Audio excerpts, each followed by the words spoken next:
Good afternoon and welcome to Lunchtime News. You're with me, Sarah Fonseca. Before we head into our stories, first we'll take a look at your headlines.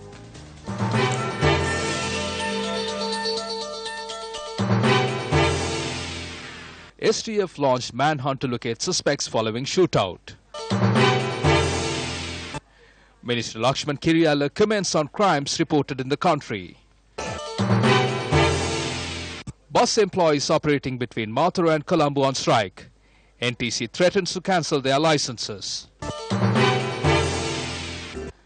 Minister of Buddha Sasana says insurance will be introduced to monks. The Pulatasiposan Udanaya to commence in Polonnaruwa.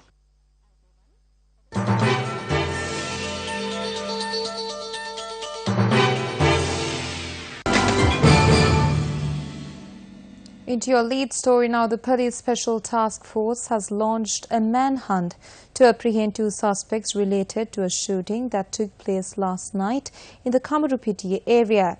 The operation is taking place in the Valpita Forest Reserve. An underworld gang member from the south was killed in a shootout with the police STF at around 7:45 last night in the Valpita area on the Kamurupitiya Akurasam main road in Mathura. Police media spokesperson SP Ruan Gunasekara said yesterday the police STF was tipped about an armed group roaming in the Kamurupitiya area. As a result, the police STF had set up a roadblock to stop and search a three-wheeler. Police media spokesperson SP Ruan Gunasekara said the three-wheeler had sped off without heeding police orders to stop, and an SUV had pursued the fleeing three-wheeler. The three-wheeler had stopped in a jungle area and those inside had opened fire at the STF. One person was killed in STF retaliatory fire and a T-56 assault rifle was discovered in his possession. He was dead upon admission to the Kamurupitiya hospital. Police said an individual known as Heva Sudu Akuruge Marnil Rohana alias Tilak, an associate of organized criminal Markandura Madush, was killed in STF fire. Into your local story now, the National Transport Commission says steps will be taken to cancel the route permits of the Mathura Colombo bus operators who are on strike. Chairman of the NTC MAP Hemachandra had informed these bus operators to ensure they continue operations without causing an inconvenience to the public. The strike action launched by the Mathura Colombo bus operators is on for the second day today. Our correspondent said that bus operators who operate from Mathura, Gaul and Ambalangoda towards Colombo have joined this strike. The strike action was started as a protest against the decision for not allowing long-distance buses to pick up passengers from all the bus stops on their route to Colombo. The short-distance bus operators carried out a similar strike recently against the long-distance buses picking up passengers from all bus stops. Chairman of the Lanka Private Bus Owners Association says this is an issue faced by both long-distance and short-distance bus operators. However, the NTC says that they have instructed the relevant divisions to take action against individuals who launch attacks on bus employees. Now, in the latest development of the human-elephant saga, an elephant attack claimed the life of a woman in the Pothanegame area in Rasvehera. The residents of the Pothanegame area in Rasvehera are facing a life-threatening situation due to the encroaching of wild elephants. A wild elephant that entered the village yesterday around 6 p.m. claimed the life of a 76-year-old woman. The villagers are requesting the authorities to provide a solution for the destruction caused by wild elephants entering from Rasvehera Reserve. An accident at the 26-kilometer post along the Erabur-Valacheni main road claimed the life of 2 people while 3 others were injured. Now, police said the accident had occurred around 11:20 last night when a private bus travelling from the Batiklo to Valacheni collided with a van travelling in the opposite side. The driver of the van expired at the scene while 4 others were admitted to the hospital after sustaining severe injuries. One of the injured then succumbed to his injuries. The victim was the residents of Kiran and Batiklo, aged 25 and 11. The driver of the bus has escaped following the accident, and the police had begun a search operation to arrest the driver.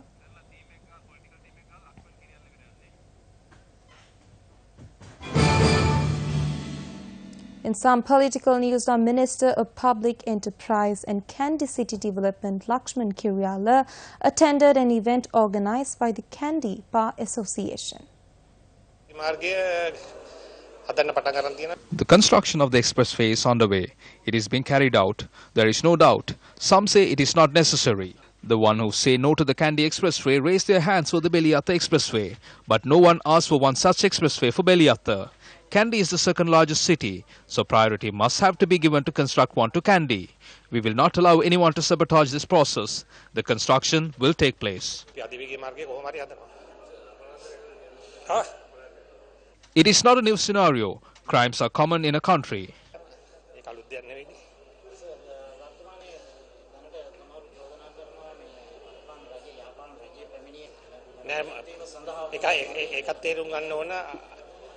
One thing we have to understand is that today there is freedom in the country.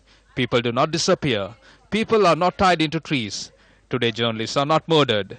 Media institutions are not set on fire. Judges are not driven away. The golden fence constructed at the Ampitigala Sri Sunanda Rama Vihara in Kaluthara was declared open by the Minister of Buddha Sasana, Gamini Javikrama Pereira.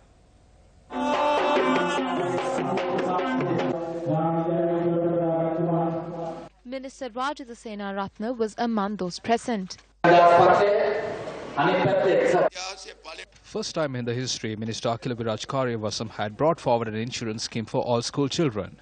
Similar to that plan, we are going to discuss and provide an insurance scheme for each and every Thero who has difficulty in obtaining medicine or to receive treatment. I have requested our officials to classify the requirements.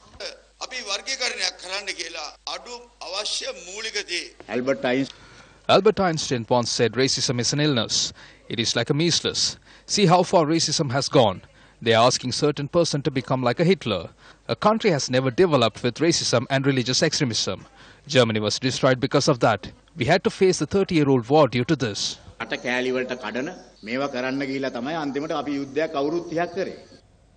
The foundation stone for the proposed Samadhi Buddha statue at the Ganga Rama Vihara in Akuruna was placed last evening under the auspices of former President Mahinda Rajapaksa.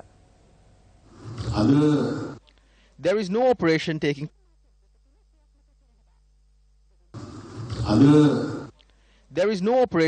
place today except for the continuation of what we started.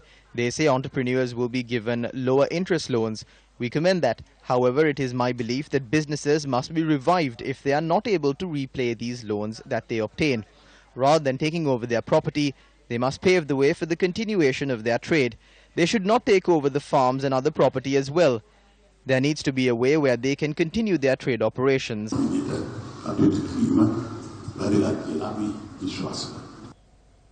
A conference on nutrition-sensitive agriculture and food system in South Asia was held in Colombo today.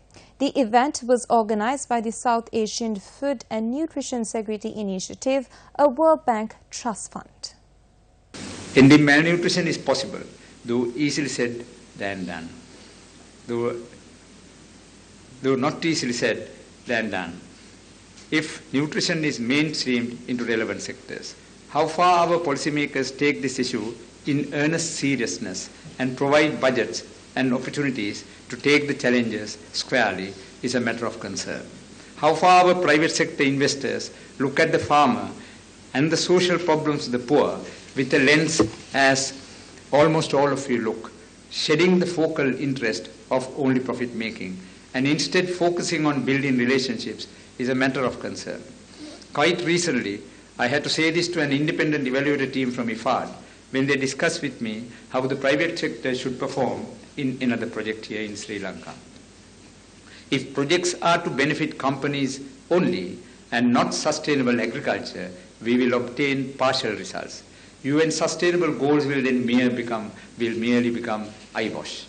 In this spirit, our President last week orchestrated the need to give a break to the farmers and the poor, small and medium industry investors due to this emerging need when he addressed the initiation of a program for entrepreneurial upgrading and upscaling.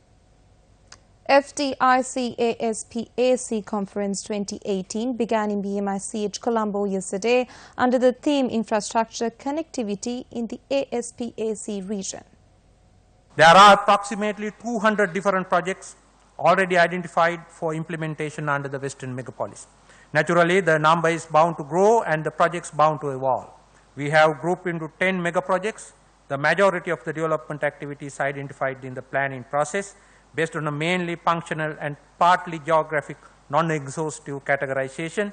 The first three of them are major infrastructure development projects. The others represent different thematic projects and their combinations. One may ask the question as to how Sri Lanka would become the epic center of or the hub in South Asia. Yes, we have developed our national physical plan with one economic corridor connecting the east of our island nation to India, Bangladesh, China and whole East Asia and West Africa, Middle East and Europe. And we have already identified Colombo-Trincomalee corridor would be the main economic corridor of our country in the time to come. Several district development coordinating meetings which took place yesterday took a tense turn.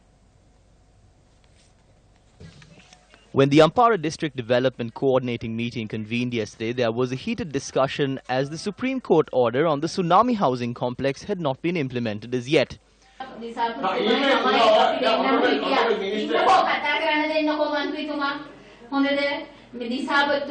A similar situation was experienced in the District Development Coordinating meeting in Galle due to an issue over the oil palm cultivation. The Pulathisi Poson Udane, which is sponsored by Newsfirst, will take place in the premises of the Polo Naru Galvihare. The Sarvakni relics and the relics of the Maharatnathera placed at the Neligala International Buddhist Center were moved from the premises this morning to be placed at the Pulathisi Poson Udane. The Pulathisi Poson Udane will take place at the premises of the Galvihare from the 27th to the 30th of June. The relics placed at the Neligala International Buddhist Center were moved to the Pulathisi Poson Udane this morning after obtaining blessings from the founder of the Buddhist Center, Venerable Boture Kumbure Dhammaratanathera.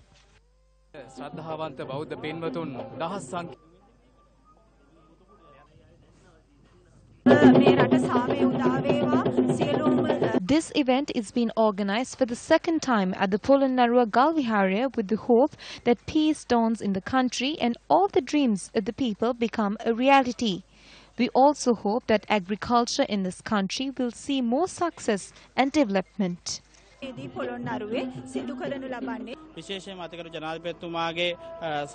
This is being done as per concept from the President and is sponsored by Sirasa News First. This religious event takes place with the blessings of the chairman of the Capital Maharaja Organizations Limited, Raja Mahendran, and the President. The sacred relics will be moved to the Neligala International Buddhist Center to the Kingdom of Dambulla. This evening, special religious observances will take place at the Athuruparayaya Sri Bodhirakarame Vihara. Tomorrow morning, relics will be moved to the Pulathisi Poson Udanaya. We will be awarding devotees the opportunity to pay reverence to these sacred relics.